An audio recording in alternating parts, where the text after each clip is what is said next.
So how do you use FaceTime on the iPad? Let me explain how it works. If you're new here, subscribe so you never miss anything important. So FaceTime on the iPad most definitely works, and it's not like you need the iPhone. So even if you don't have iPhone at all, it only works it works exclusively on the iPad even without it, right? So nothing really iPhone related has to be required for it. But essentially you have the FaceTime app. But before we get there, I would recommend you to check out the settings app where you go to the apps at the bottom and look up the FaceTime specifically, right? So you can make sure in here that it is turned on like there, and also make sure that the notifications and the languages, all of the things are set up the way that you need it to be. But then what you have in here is the you can be reached by FaceTime at, and for me, it is just the email address, but you might as well see the phone number. And if you have more options, you can decide which things you want to be using. So you can, for example, disable the email and enable the phone number, or the other way around, whatever.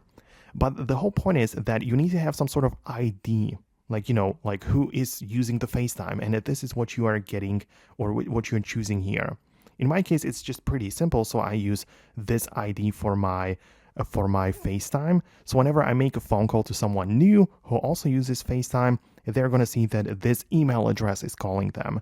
But if I'm using FaceTime on my phone, I might as well just see a phone number, which I can select in here and decide that I want to be identified by that on the FaceTime, right? So that is how it works. If you would want someone else to just contact you over FaceTime, you want to make sure that you give them one of these things in here, right? So in my case, I would share with them the email address and tell them that, yeah, you can call me at FaceTime. Just, type in the email address and it's going to ring in my case, right? So that is how it would work. Whenever I start a new FaceTime, I could just type in a phone number or a new, the mail address, whatever. So that is how it generally works. So let me know in the comments below if I managed to explain it well. In case of any further questions, let me know about those too. Thanks a lot for watching, and I'll see you later.